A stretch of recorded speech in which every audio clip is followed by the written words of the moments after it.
Who loaded my gun with Nerf darts? Hello everyone and welcome. Today I'm beating Bloodborne while only leveling BLOODTINGE. And also gun only. I spend an abnormally long amount of time on the character creation screen for no reason really. Do you think I'm pretty? For this run, I decided on the military veteran origin because of the high strength and skill, and then we enter the wonderful world of Yharnam. Aw, he's a cute little doggy. Ah, no, bad dog! Well, just like every day in college, I wake up confused on where I am and how I got there. But from the messengers, I take my useless saw cleaver and the very much so not useless hunter's pistol. 6 shots to kill the basic enemy. Maybe I spoke too soon. Actually, originally I wanted to use the blunderbuss, however, thanks to my skill only run, I knew it, wasn't a good choice. But speaking of multiple weapons, allow me to explain my decision for picking military veteran over noble scion. Originally, I wanted to use every firearm in the game at least once, and the Scion's base 9 strength would stop me from being able to use the repeating pistol. However, no starting class is able to wield all the firearms anyway. I'm not going to be able to use either of the cannons, the Gatling gun, or the flame sprayer and Rosmarinus because they have too high an arcane requirement. And because this is gun only, that also means no shields, no torches, and no Fist of Gratia. Not that I would ever want to use those anyway. Anyway, I grab a few bloodstone shards laying around, then sell my saw cleaver to upgrade my gun like a true American. Okay, I'm not going to sugarcoat this. The early game of this build is kind of rough. I have 20 bullets to my name, but it takes like 5 to kill anything. This man is kind enough to always drop 4, but it currently takes 3 to kill him. Fortunately, I can make blood bullets, so my actual stash of ammunition never dwindles. But I don't think I need to tell you how insanely tedious it would be to kill this guy and then reset over and over. Further, because of my limited vials, I can't really challenge anything that would give more souls to just buy bullets. And since I haven't acquired any insight, I can't level up to make my gun any stronger either. That being said, since Wheelchair Man lives on a sliver of HP, I figured the smartest play would be to level up a couple of times, that way I can 2-shot him instead, drastically speeding things up. The easiest way to get insight would be to go look at a boss, but there are a couple Madman's Knowledge laying around. So I talked to Eileen to get some bold hunter's marks, then realized a little too late that my ankles are as solid as a piece of burnt toast. Whatever, I run by everything again to grab my insight, but then in a moment of clarity, I realized I would need those echoes that I lost to actually level up, so I go back to that bird that has them. It's gonna be one of those runs, isn't it? Alright, time to finally level up and get some more damage. 1 level. I was able to get 1 level in BLOODTINGE. Oh, wait, I have some consumables. Yep, with that I can get 1 more level. I have a feeling that this run is gonna be a real slow starter. Whatever, either way, I'm almost done with Yharnam. Just gotta grab some fashion and make some bacon in the most American way possible, by using hot lead. Huh, honestly, I thought the pig dropped the Saw Hunter badge, but it was just next to it. Oops, guess I didn't need to old Yeller Wilbur, did I? Now I have the ability to buy a second gun, the blunderbuss, but I can't actually afford it. Fortunately, there is a slow, and I mean slow, farm near where I just was. It's pretty simple. First, I spawn in and make some blood bullets, then use those to kill this guy for some more real bullets, then I make my way back to the sewers, run by the 1887 County Fair Biggest Pig Gold Medalist, then climb the ladder. At the top, the golem will push the ball. Sometimes he gets hit, meaning I can take him down in 1 bullet, other times I have to bait him off the ledge, and he usually drops blood vials. Doing this run gets around 500 blood echoes. It's not a good farm, it's awful really, but that being said, it's still faster than killing enemies by myself. With bold hunter's marks, you can just teleport after the bridge, but I didn't have any, so instead I just kinda... Yep, rapid extract. Anyway, I do this a handful of times until I have enough to buy the blunderbuss, and I figured it was time to take on my first boss, the cleric beast. Wow, that damage is, oh, what's the word? Yeah, rubbish. Yeah, no, this isn't happening. Just so y'all know, this pistol was already at +1. Now, I would go try Gascoigne instead, but, yeah, I kinda need vials. Again, I'm gonna comfort myself so hard as soon as I can, you don't even know. The reason I originally wanted to do Cleric Beast first is because he drops the Sword Hunter badge, which would allow me to buy the repeating pistol, and since Gascoigne can be staggered, I thought that would be big damage against him. Well, I guess the normal pistol will have to do. I make it a +2, then he takes me to church where I have the time of my life with him. Yeah, I know what I said. The damage is much better, roughly 40 or so for a normal shot, then another 100-ish for the extra damage while he's in a repostable state. The bigger issue here is that there's just so much crap in his arena. As I was walking backwards, I'd keep running into the gravestones and getting stuck. I know I could just lead him up top, and I did do that eventually, but seriously, it's such a weird concept to litter your boss arena with so many objects. I mean, he can break them when he goes full beast mode, but still. Speaking of angry doggo form, honestly, I think he's even easier. Most of his attacks are super telegraphed, so you'll be able to see them coming from a mile away. The only hard part is when you have a severe, but not continuous lapse in judgment and roll into his dive bomb attack. Regardless, Father Gascoigne falls on the first try. I enter the hallowed hollows of the cathedral and make sure to talk to my friendly neighborhood monster so I can usher people to safety. Thanks, Jeff, out here doing the moon presence's work. and then return to Gilbert, who offers me the Flame Sprayer, what I thought would be my trump card against the Cleric Beast. But this is the point in the run where I realized I would actually need more Arcane to use it than I had. So yeah, that sucks. Or blows, I guess.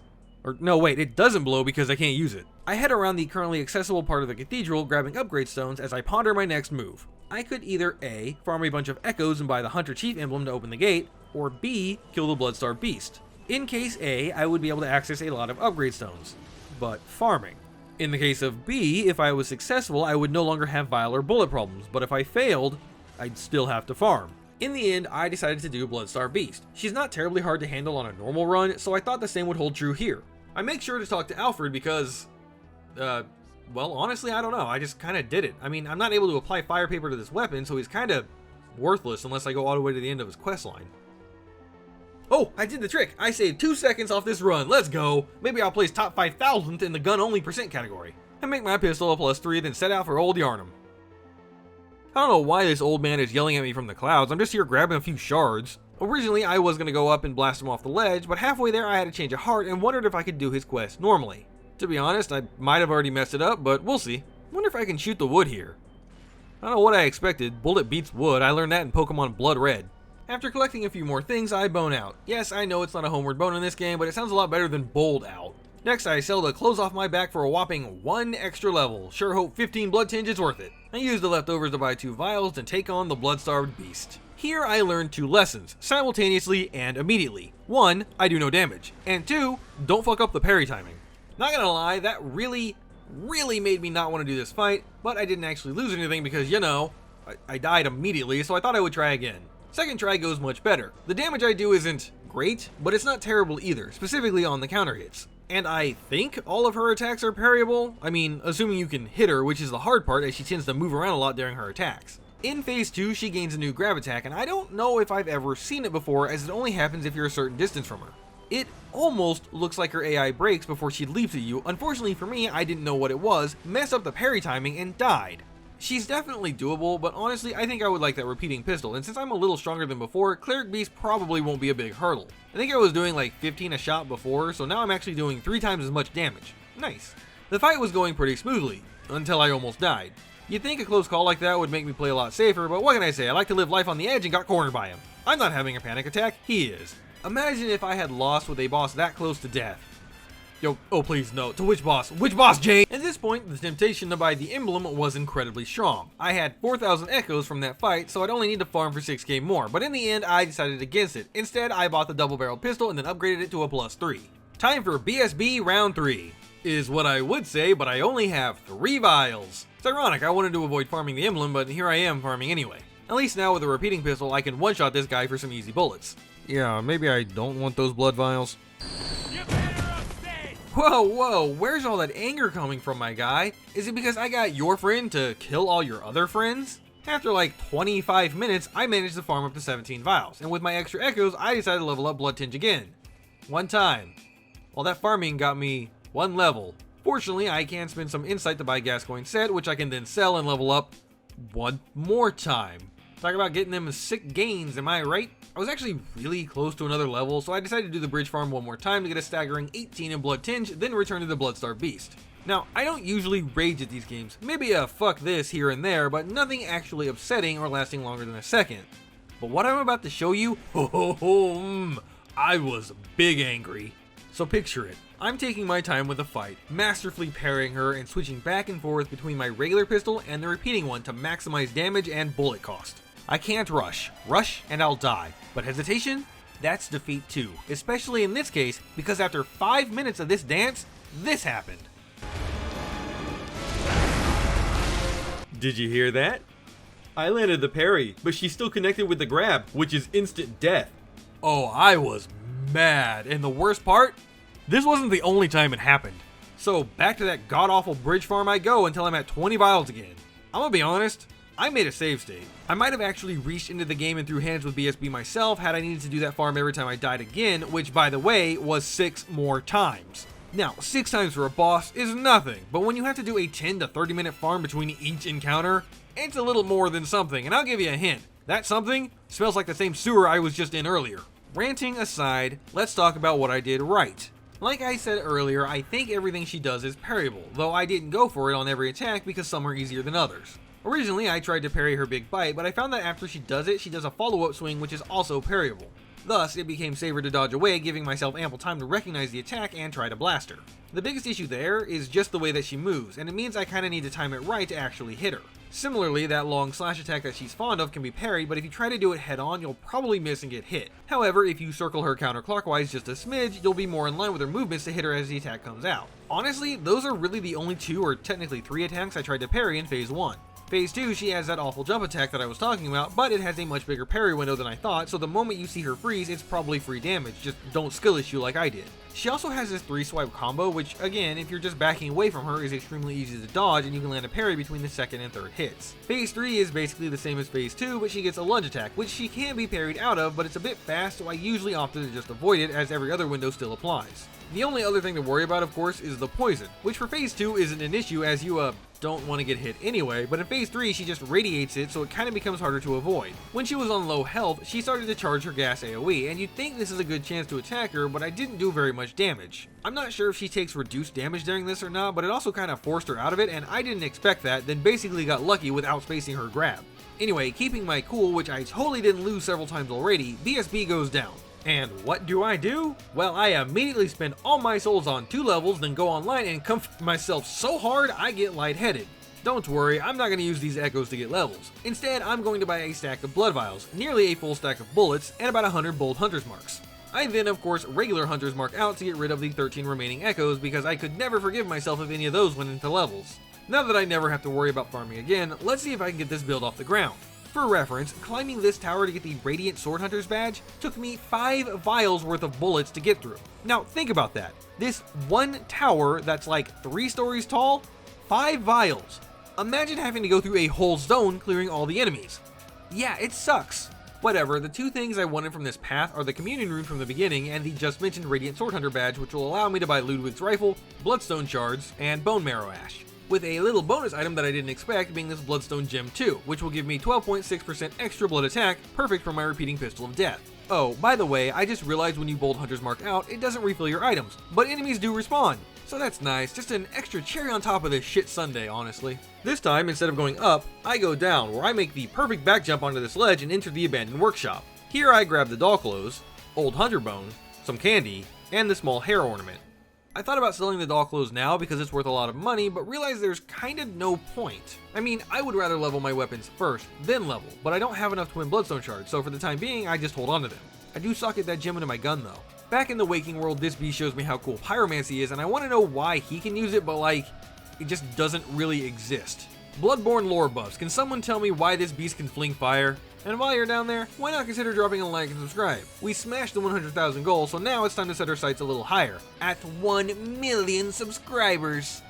You can't see it, but I put my pinky to my lips when I said that. Let me know if you get that reference. I pull the levers to open the gates to allow for easy access, then prove I'm tough enough for the salty spittoon by taking a massive axe to the dome.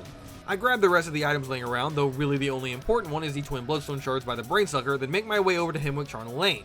It's not promising that it takes 3 hits to kill a dog, one of the weaker enemies in the game.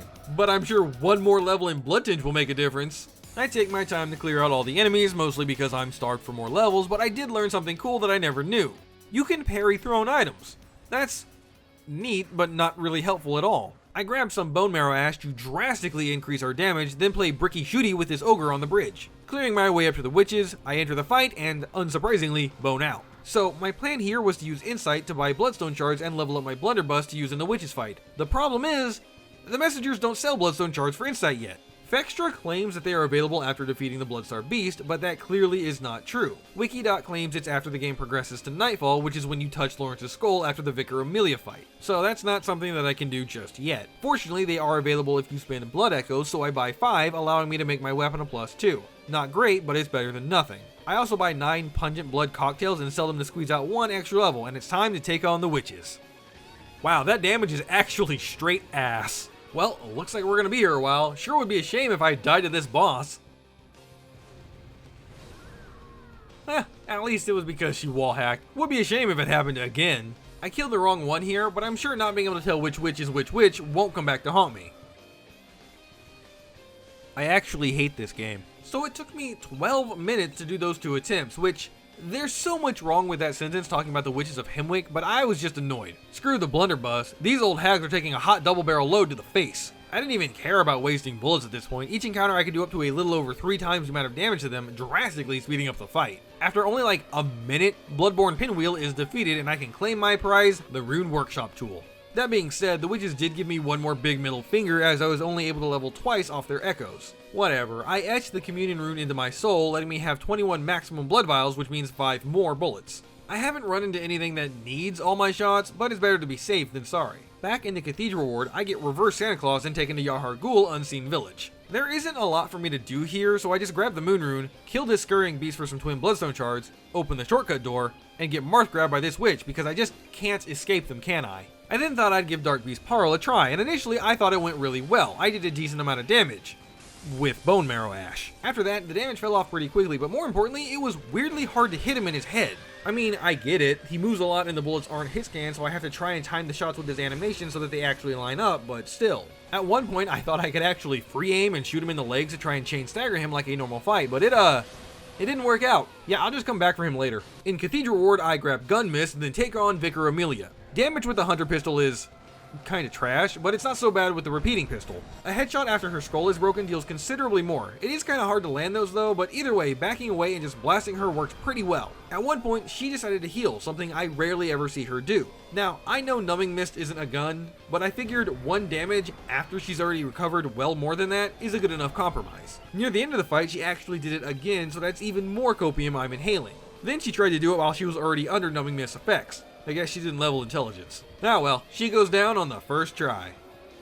I touch the Skull of High Prices and can finally access the Forbidden Woods. Now, this is good for 2 reasons. Of course, there are higher level upgrade materials lying around, which is nice, but more importantly, I'm able to go through Poison Swamp number 412, climb back out into Yharnam, burst through Yosefka's back door, and grab the Cainhurst summons. Oh, and oh god, I'm so sorry, it's yours! I'm not here to fight the boss, I'm absolutely not ready to do that yet. Instead, I wanted to grab a few things that are just lying around. First is the Rider Palash. I never intended to use it because it's not a left-handed gun, but Monkey Brain says to open the chest, so you know. More importantly, I grabbed the Bloodstone chunks that are everywhere, and of course, the Evelyn.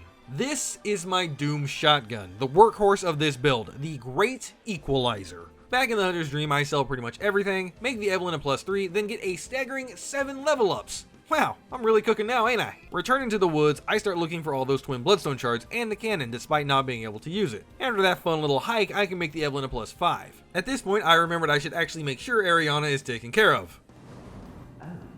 Well, apparently right now she is, but that's not exactly what I meant. I actually didn't know that once you progress the game tonight, all window NPCs are replaced with a Tonsilstone guy. It legitimately confused me to knock on her door and hear a man's voice talk to me. I suppose this kind of works out, as now I can access the Nightmare Frontier early if I wanted to. Hey buddy, you gonna just watch the Snatcher and I fight? I mean, that's cool, I guess. I touch the lamp just to get a warp point here, then leave, because if I don't talk to Ariana now, I might actually forget. Thankfully, she's not working right now, and I can tell her to take Safe Haven in the chapel, though I notice she says she's almost out of incense, which wards the beasts away. That makes me think, why don't we as hunters just coat ourselves in whatever that scent is? Wouldn't that just keep us safe while walking around hunting the beasts? Well, whatever, I'm sure there's a reason, and thanks to that little adventure, I did manage to find enough remaining twin bloodstone shards to take my weapon to +7, and now I think it's finally time to take on the Shadows of Yharnam. I did not expect this fight to be a huge issue. They can be parried, plus the damage I do is honestly kinda chunky. And the problem I did run into, however, is I'm kinda squishy. I also like to pick the wrong time to make blood bullets, but you know. After about 5 tries, however, I did find my groove. So the plan was honestly pretty simple. Phase 1, just burst down the melee one. If he attacked, try to parry and get some extra bonus damage. If he didn't, well, bullets to the face work no matter what. The added bonus of shooting is that the other 2 will try to dodge my shots even if they aren't actually being aimed at, meaning they are actively not attacking me, so I'm in less danger than normal. After the first one is down, I switch my attention to the Pyromancer so I didn't get fireballed out of nowhere. While they still dodge around, they can't dodge a wrench or a ball, and definitely not a bullet. In fact, this actually works to my advantage because it puts them in the 1 attack loop, which of course works on the Candle one as well, and just like that, Average Joe's Gym has won the competition. You know, I was gonna make a Dark Souls 2 enemy gank joke here, but I actually have iframes on teleporting, so never mind. Initially, I tried to push Yudi into the lake using my gun, but we kinda just fought over the single remaining brain cell between the both of us. Rom. Now, this fight gave me a surprising amount of trouble, all because I'm stubborn, but you know, it is what it is. My first thought was that I didn't want to waste any ammo on the little spiders because it takes 2 normal shots or 1 if they do the head dive. Either way, it's a lot of ammo to be using when I still have a whole boss to take down. The problem was by the time Rom got to phase 3, there were just so many spiders around her, I couldn't get in to do anything. Eventually, I realized that I would have enough ammo with killing all the spiders, so I did that. Unfortunately, Rom still hits like a truck, so if I had my back to her for too long, it was just game over. One cool thing I learned though is that the invincibility you get for entering the arena lasts long enough for you to make blood bullets without damaging yourself if you roll after hitting the ground. Those extra 5 bullets weren't really necessary, but hey, it's kinda cool. After an hour of attempt, wait, an hour? Rom really took me an hour? Rom? Oh, that doesn't bode well for harder fights. Anyway, after an hour of attempts, the vacuous spider has a few more holes in her head. 3 more levels in the Bloodtinge, and I think it's finally time to step foot into the DLC. Not to fight anything, oh cost no, I'm not ready for any of that, but there are several things here that I want to get. Yep, that tracks. So first on my to-do list is to fight this hunter, but as you can imagine, he has mini health and resistance and the ability to dodge, so this isn't particularly easy. In fact, I think in the whole game, this is the closest I ever came to running out of resources. But I pushed through and am awarded with the firing hammer badge, which allows me to buy the piercing rifle. This is another weapon I've never used. I also buy Ludwig's rifle so I don't forget about it because, you know, I kinda had until now. I dive back into the past, but this time I'm just looking for bloodstone chunks. I grab a couple from this scurrying beast. 1 here. 1 over here. No, let's not think about the scary noises around me. And lastly, 2 more from this other beast. Returning to Yarhargul proper, the game reminded me that I am not skilled and I need to calm down. Then I grab the upper cathedral key and get humbled again. And again. And again. Seriously, I don't know what was up with me this run. I never struggled to get through this area, so like, what the hell happened here? Well, whatever, I grab a few more chunks laying around and make my Evelyn a +9. And at this point, I think it's finally time to put Parl into the ground. 143 is actually kinda not good, but better than before, and once I break his head, it's nearly 300 damage, so I'll take it. Honestly, the fight felt kinda the same, like I kinda struggled to hit him, but being able to burst him down helped a lot when he held still. Finally, I can see if Juro remembers me or not. Fortunately, he doesn't. So he and I can have a nice little chat. He warns me that if I want to hunt beasts here, that he would hunt me. Little does he know, I already killed both the bosses near him, so I'll just tell him I don't want to hunt them. The things you hunt, they're not beasts. They're people. This man acting like I didn't see Gascoigne explode into a werewolf like 4 hours ago. It was at this point I decided to look up where the other communion runes are, and I was a bit embarrassed to find out that one of them is in Yosefka's clinic. I could have grabbed it earlier had I known. Unfortunately, the door near the clinic bonfire is shut despite having come through it before.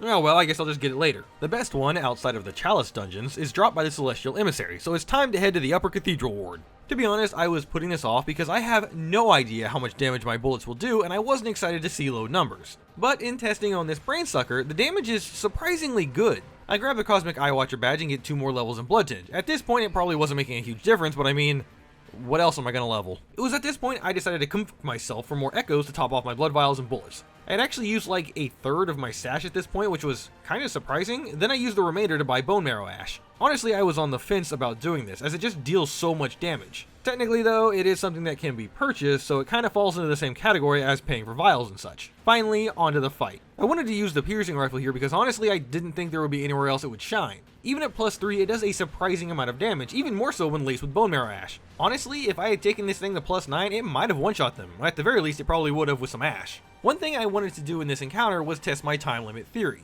For those of you that didn't see it, when I beat this boss with the Fist of Gradia, the boss kinda just died by itself.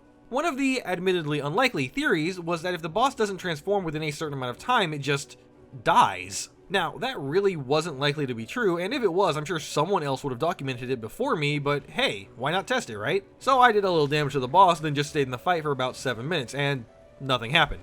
Myth busted, I guess. Either way, the boss must have been tired of me, as right after I pushed the phase transition, he killed me. While the piercing rifle is great, the only issue is that when this boss turns big, the lock-on point is no longer in line with the other enemies. Technically, since only the boss needs to die, it really doesn't matter, but I did find that if I stood at the top of the stairs, I could still score some collateral damage. In the end, the boss went all Tesla ball on me, and I busted out the Bone Marrow Ash. We ended up trading, but I'm the one that respawned, so take that, you egg-headed blue man group reject. I used the Echoes and Insight to make Ludwig's rifle +3, then sell a bunch of stuff for 3 more levels. Originally, I thought I would take on Ebrietis with this rifle, but the damage is like worse than bad. Even with Bone Marrow Ash, it's still just actually garbage. Doesn't help that the charge can one-shot me, so the idea of doing another low damage run where I can just lose at any point in time doesn't really interest me all that much. The Evelyn, my perfect pistol, handles the boss easily, and the damage I can do after busting her head with Bone Marrow Ash is actually kind of insane. I'll have to find another boss to use Ludwig's rifle on, I guess, but after just a couple minutes, Ebrietis returns to the stars. Back in Yarhar Ghul, I grab a bunch of chunks someone left laying around, then take on the result of a swingers party held in a volcano. Now, I was worried about this boss just because I knew it had a lot of health. I was also worried that I wouldn't have the sheer damage, or maybe serrated damage, necessary to chain stagger. Either way, I couldn't not do the boss, so I guess it's time to find out. First, the damage is, well, about what I expected. New plan is to just shoot the legs a bunch, hoping he will go down. I focused on the, well, what I think is the left side of the boss, and eventually broke the front leg. Because I had split the damage kinda evenly, the back leg broke pretty fast too, but the other side was mostly untouched. Fortunately, Bone Marrow Ash is hella busted, and using a couple I was able to break both those legs as well. Then I just got right up in his face and unloaded everything I had. This wasn't enough damage to outright kill him, but another Bone Marrow Ash broke his stance again, and that's it. The one reborn is now the one redead. You know, I just realized that these cages are different heights. I wonder if that's like a status thing or purely a fashion statement. In the Nightmare of Mensis, I totally didn't get stuck behind one of these rock-throwing ogre enemies while trying to get a chunk. Nope, that didn't happen. Then on my second run through, I totally did not know that they have a melee attack. Nope, neither of those things happened. Jane, I can't let people know I suck at this game. Please cut that death out. Time for Mikolash. Wow, riveting gameplay, ain't it? He only wants to use the hentai hand in phase 1, but since I didn't get anywhere near him, I'm kinda not in any danger. Hey bud, you doing okay? You need a breather? Well, you can. In hell! This fight is so not threatening that I actually took the time to get the chunks from the Scurrying Beast and the Moon Rune while fighting him. Phase 2? Oh, you know I had to cheese him. Mikolash goes down on the first attempt. I pump BLOODTINGE to 60, then proceed to grab some more chunks. Joke's on you, I still got the item. You know, all of those dead NPCs in front of where the Brand of Mensis was, they all had Great One's Wisdom on them, which is like the higher tier insight item, right? But then there's this one random dude off to the side that has a regular madman's knowledge. What's up with that? Imagine the Cult of Mensis or whatever is like, tomorrow's the day we ascend, don't forget to set your alarm, Jeremy. And of course, Jeremy forgets, so he's rushing to get ready and just doesn't make it before losing his mind. Oh well, his mistake. I grab the Blood Rock and take the Evelyn to plus 10. I also socket a much better gem into it to push the damage even further. Murgo's Wet Nurse is not a problem. Like, at all. She's so slow, like even her dodging to the side to avoid my bullets isn't fast enough. It almost makes me feel bad for her. I mean, I don't, she's still trying to kill me, but like, almost. For the majority of the fight, I just stood outside of her range and pelted her with bullets. This was so stupidly easy, I can't even think of a joke. With my Cosmic Nerd's rope in hand, I figured I should grab the other ones as well. First, I 360 no-scope spawn camp this great one, then return to Yosefka's clinic, remember I had left the gate open, finally grab this good great rune, then play doctor by giving her a shot in the butt. Only a couple base game bosses remain. I figured I'd do the hard one first, so back at Castle Cainhurst, I realized I forgot to lower the elevator like an idiot, then take on Martyr Logarius. How do you think this fight went? Yeah, not great. So why was I dreading this fight? Well, it's no secret, but in phase 2, Logarius gets a buff that just witch time curves projectiles around him, and I don't know if you've noticed, but projectiles are kinda this build's whole thing. It's not impossible to hit him, you just have to shove your whole barrel into his ass to make sure you don't miss, but even then, just look at this. Honestly, the definition of a hard counter. At one point, I had a brilliant idea to use my monocular to focus fire on one leg in an attempt to break it while he was phase transitioning and knock him out of it. I don't actually know if it's his leg or arm that can be broken, but I can tell you this, it didn't work. I did eventually work out that it's possible to semi-consistently hit him if he's rushing towards you, but that really isn't an efficient way to do this either. So what did I end up doing? Well, getting lucky, of course. I totally forgot that the phase transition buff isn't required and it's possible to just damage him through it. I landed a parry riposte at the perfect time to force him into phase 2 without him ever buffing. At this point, he's a cakewalk as every bullet can stagger him, and of course the gun can easily handle his sword spam attack. All I had to do was make sure I didn't choke. No, there's no fake out here. I got him on the first try after skipping his buff. Next, I take a scenic jog through Poison Swamp number 2 goddamn many and take on Amy. I decided to use Ludwig's rifle here. The damage is, I mean, it's alright, but that's because her head is her weak point and every pellet can hit it. Any actual BLOODTINGE weapon would have been far superior, and on any other boss, this weapon would have been complete trash. Fortunately, I did have the foresight to think ahead and plan specifically to use it on this boss, and that paid off as she goes down on the first try. Right. Base game down, save for the final boss, time to take on the DLC. Surely this can't be that bad, right?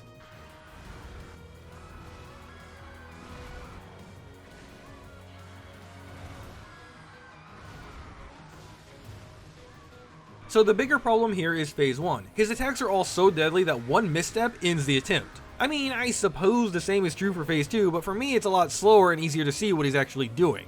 Until I pull a Doom and accidentally sprint jump into his attack. Seriously, whoever decided to bind the roll, jump, and sprint inputs to the same button, well, they probably got the highest award Miyazaki can give. A silver lining to this cloud of horse crap is that it's possible to go into the fight fully healed with extra bullets. Just kill this man by the gate here, then heal up and pick up the guaranteed blood vial drops. Bone Marrow Ash actually played a huge role in almost all of the DLC fights. The amount of damage it did in the base game was kinda ridiculous, to the point I almost felt like it was cheating. Here though, it almost feels like it's necessary. For example, 10 juiced up Evelyn shots only did about 75% of Ludwig's total HP. That's insane, and it stands true for pretty much all 5 of the DLC bosses. So, here's what I did.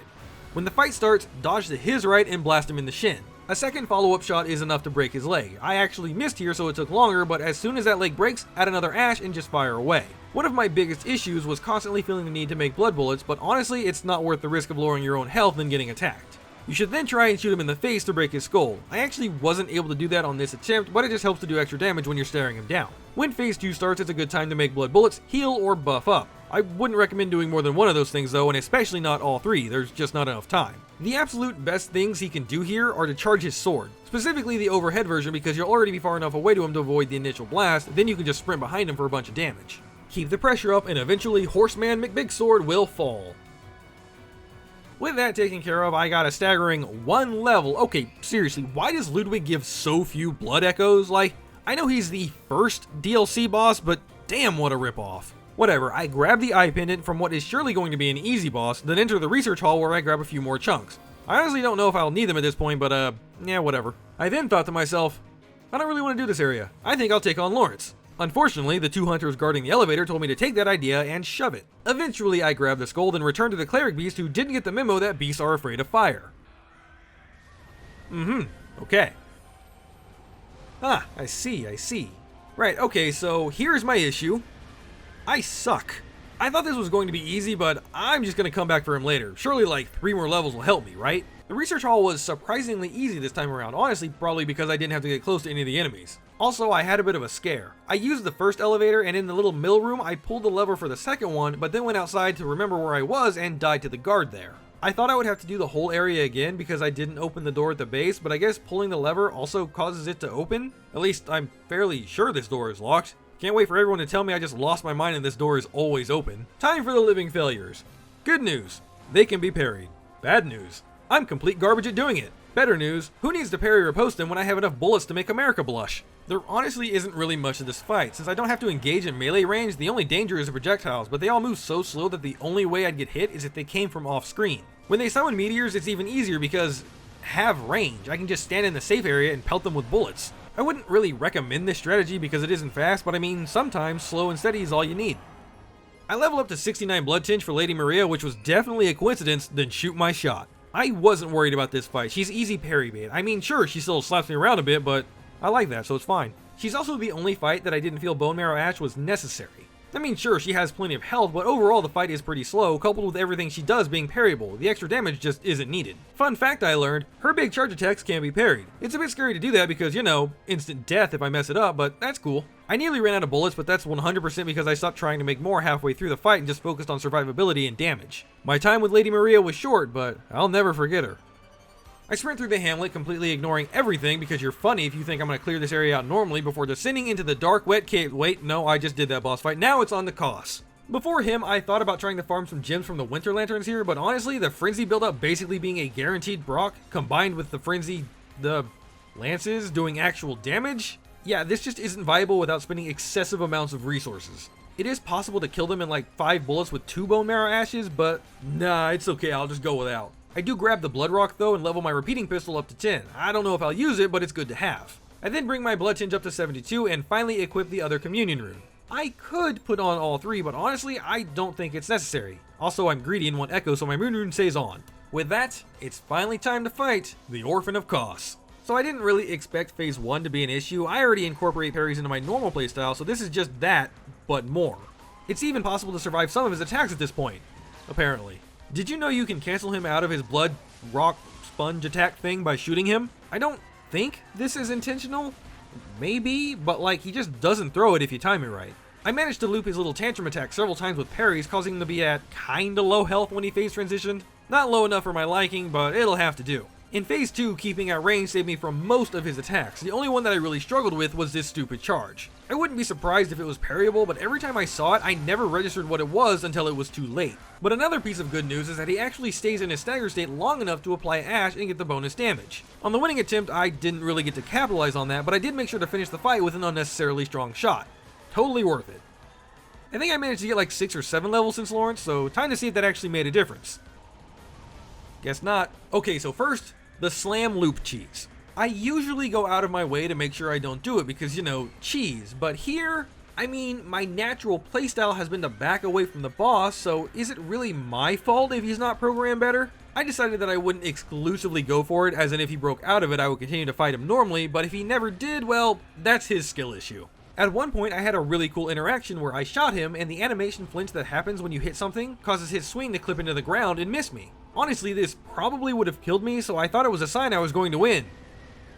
Nah, I choked. The good news, on the next attempt, I learned that this attack wouldn't have killed me.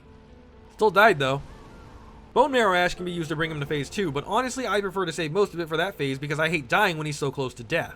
On the winning attempt, he kept doing his right hand swing and I kept blowing my load into his armpit. No wait, Jane, please! It took a fair few tries, but that's the DLC done. At 75 Bloodtinge, I figured I would rip through Gehrman, but honestly I did far less damage than I thought I would. Normally, when you spend so much time in the DLC, you come back to the base game feeling like a god, but apparently those rules don't apply to bullets. The fight, though, is remarkably normal. He's pretty easy to parry. I mean, I messed up the timing more often than I'd like, but hey, with the power of editing, no one has to know about that, right, Jane? Jane, you will cut that out, right? Jane? On the winning attempt, I planned to use Ash to burst him down during his charge-up phase, but he just didn't do that until he was almost dead.